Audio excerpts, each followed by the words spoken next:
Bonjour à tous, bienvenue sur notre chaîne ATech. Nous allons parler aujourd'hui des recherches de SpaceX pour l'utilisation d'un nouveau carburant pour leur fusée. Les connaissances scientifiques, la capacité technique et les matériaux nous ont permis de poursuivre l'exploration de l'univers. Lorsque la première fusée pour la Lune a décollé en 1969, on estime que près d'un quart de la population mondiale regardait cet événement. Pour réussir une telle prouesse, les chercheurs ont dû construire la fusée sur 2 étages, avec le premier étage fonctionnant au kérosène pour lancer la fusée et le second étage qui fonctionnait grâce à de l'hydrogène liquide pour dépasser l'atmosphère et atteindre la Lune. En effet, les puissants moteurs de la fusée Saturn V utilisaient 2 carburants distincts afin d'optimiser les performances. Pour chaque litre d'oxygène brûlé par Saturn V, il fallait 0,64 litres de kérosène pour le premier étage, tandis que son deuxième étage a nécessité 3,25 litres d'hydrogène. Et pour des raisons de place, il n'était pas possible d'envisager un remplacement du kérosène par l'hydrogène liquide. La science du carburant pour fusée est un domaine fascinant et complexe. Il combine non seulement la physique, la chimie et l'ingénierie, mais aussi la logistique. C'est le défi que doit relever SpaceX dans son développement. La prochaine génération de fusées lourdes est conçue pour nous emmener aussi bien sur la Lune que sur Mars. Les moteurs des vaisseaux spatiaux Raptor n'utiliseront ni kérosène ni hydrogène liquide. Ils utiliseront du méthane, un carburant qui a été sérieusement envisagé par la recherche le siècle dernier. Mais il n'a jamais été utilisé à grande échelle. Alors pourquoi SpaceX l'utilise-t-il maintenant ? Mettre des gens sur la Lune dans les années 60 était l'un des plus grands défis technologiques que nous ayons jamais eu à relever. Comment réduire le coût des lancements? Comment produire l'oxygène nécessaire à la survie? Comment fournir de l'eau pour la culture et la boisson? Comment produire le carburant nécessaire au retour sur Terre? Le kérosène et l'hydrogène ne sont pas parfaits. Le kérosène est extrait du pétrole brut par distillation fractionnée et est composé d'un mélange d'hydrocarbures à longue chaîne. Plus l'hydrocarbure est long, plus il est difficile de le brûler complètement dans l'oxygène. En effet, il nécessite plus d'oxygène par gramme de carburant pour être entièrement oxydé. Ainsi, même sous sa forme raffinée, le kérosène brûle souvent de façon incomplète en se décomposant en radicaux réactifs plus petits. Le résultat est la coquefaction, c'est-à-dire la production de particules de carbone sodique. Ces particules peuvent facilement obstruer les mécanismes complexes du moteur de la fusée. Ce qui constitue un problème pour SpaceX, car il a pour objectif de rendre ses moteurs réutilisables avec un minimum de maintenance. Surtout sur Mars, où les installations pour réparer ce type de problème ne seront pas disponibles. L'hydrogène liquide n'a pas ce problème et il a l'avantage de brûler plus efficacement que le kérosène. Il est possible de quantifier cette efficacité avec l'impulsion spécifique. L'impulsion spécifique décrit l'efficacité avec laquelle un carburant peut convertir sa masse en poussée. Pour trouver l'impulsion spécifique moyenne, il faut tout d'abord calculer l'impulsion totale, puis la diviser par le poids total du propergol. Ainsi, grâce à ce calcul, il a été possible de définir que le mélange de combustible hydrogène liquide et oxygène liquide est de loin le plus performant. L'hydrogène a une impulsion spécifique beaucoup plus élevée que le kérosène, environ 390 secondes contre 285 secondes pour le kérosène. Cependant, l'hydrogène est beaucoup moins dense que le kérosène, nécessitant des réservoirs de carburant beaucoup plus grands. L'hydrogène a également un point d'ébullition exceptionnellement bas à moins 252 degrés Celsius. Par conséquent, les réservoirs doivent être fortement isolés pour éviter l'expansion de l'hydrogène liquide. Mais l'équilibre thermodynamique est une guerre d'usure que l'univers gagnera toujours et il faut donc prévoir également des vannes d'arrêt pour libérer l'hydrogène gazeux afin d'éviter une explosion. Tout cela ajoute de la masse et de la complexité à la fusée. L'hydrogène dégrade et affaiblit aussi les métaux dans un processus appelé fragilisation par l'hydrogène. Il s'agit d'un problème majeur pour le projet de réutilisation de SpaceX. En combinant 2 paramètres, la densité et la chaleur spécifique de combustion, on peut se faire une idée de la différence entre ces 3 carburants. 11,9 litres d'hydrogène, 2,2 litres de kérosène ou 5,5 litres de méthane. Le méthane est beaucoup plus proche du kérosène que de l'hydrogène, ce qui permet aux réservoirs de méthane d'être plus petits que ceux d'hydrogène liquide. Néanmoins, ils ne le sont pas assez pour offrir des avantages en termes de performance par rapport au kérosène.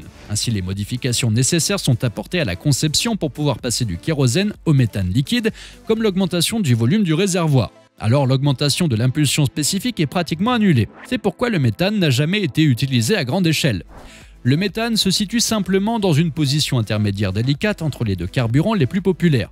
Il offre de meilleures performances que le kérosène, mais pas aussi bonnes que l'hydrogène. SpaceX travaille à développer son concept de fusée réutilisable, et son intérêt pour le méthane ne se tarit pas. Le méthane est un hydrocarbure à un seul carbone, donc contrairement aux molécules à longue chaîne que l'on trouve dans le kérosène, il produit beaucoup moins de suie lorsqu'il brûle, ce qui entraîne moins de dommages pour le moteur au fil du temps. Son point d'ébullition est plus élevé que celui des oxygènes liquides, ce qui permet à une grande partie de l'infrastructure nécessaire pour liquéfier et utiliser l'oxygène d'être utilisée pour le méthane liquide. C'est un point très important lorsqu'on travaille avec une infrastructure limitée sur Mars.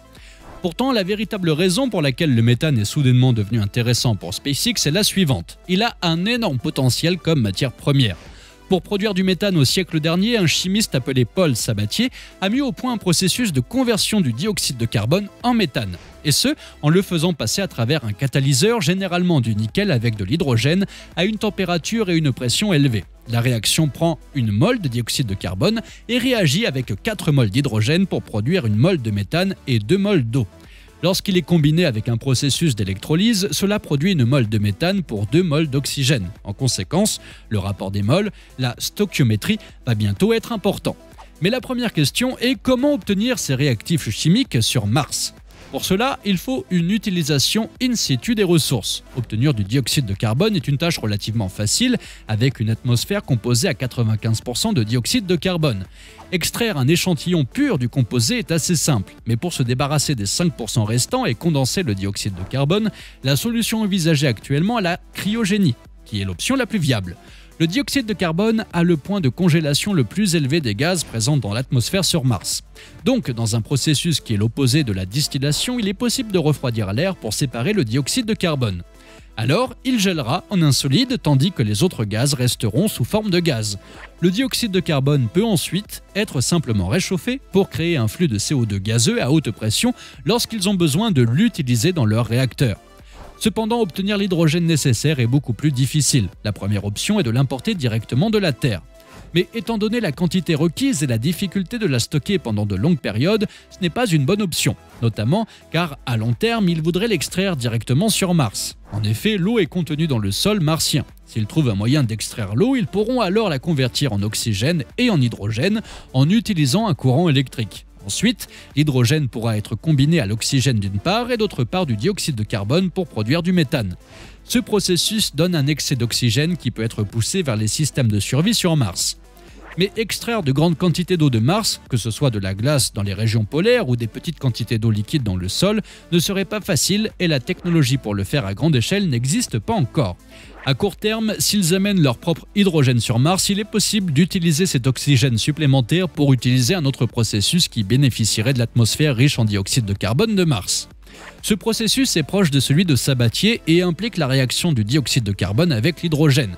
Mais au lieu de produire du méthane et de l'eau, cela produit du monoxyde de carbone et de l'eau. L'eau qui est formée dans cette réaction peut alors être électrolysée et l'hydrogène peut être recyclé. L'avantage supplémentaire de cette approche est que ces deux réactions, celle de Sabatier et l'inversion de l'échange gazeux de l'eau, peuvent être faites dans le même réacteur comme l'a démontré Pioneer Astronautics en 2005. La combinaison de ces deux réactions a un énorme avantage thermique car la réaction de Sabatier est exothermique. Elle libère de la chaleur et la réaction d'inversion du cycle au gaz est endothermique. Elle absorbe de la chaleur, ce qui entraîne une réduction globale de 35% de la production en chaleur, améliorant ainsi l'efficacité de l'ensemble du processus. Néanmoins, la recherche sur l'optimisation du processus ne date que de quelques décennies. Au cours des 20 dernières années, les scientifiques ont commencé à réaliser le potentiel de la conversion du dioxyde de carbone, notamment pour aider à atténuer les effets du changement climatique. Au lieu de laisser le dioxyde de carbone formé par la combustion des énergies fossiles dans l'atmosphère, que se passerait-il si nous pouvions le collecter et le retransformer en carburant en utilisant le processus de Sabatier ? Cela nécessiterait une méthode non seulement pour capturer efficacement le dioxyde de carbone de l'air, mais aussi pour créer de l'hydrogène. En décembre de l'année dernière, Elon Musk a tweeté que SpaceX finançait des programmes de capture et de stockage du carbone. Et il a ajouté que cette recherche serait importante pour les missions de SpaceX sur Mars. On ne sait pas encore exactement ce qu'il développe, mais ce sera probablement très similaire aux projets de conversion de l'électricité en gaz qui sont déjà en cours de développement. De nombreuses personnes critiquent cette démarche de viabilisation de la vie sur Mars, mais il est clair que cela permettra d'aider à résoudre le plus grand problème auquel la Terre est confrontée aujourd'hui, celui du réchauffement climatique à cause du dioxyde de carbone. Et voilà, nous sommes arrivés à la fin de notre sujet du jour. Si vous avez apprécié cette vidéo, laissez-nous un petit pouce bleu. Pour ne pas rater notre prochain sujet, n'hésitez pas à vous abonner à notre chaîne et n'oubliez pas d'activer la cloche des notifications. Merci d'être resté jusqu'à la fin de la vidéo et à bientôt sur ATech.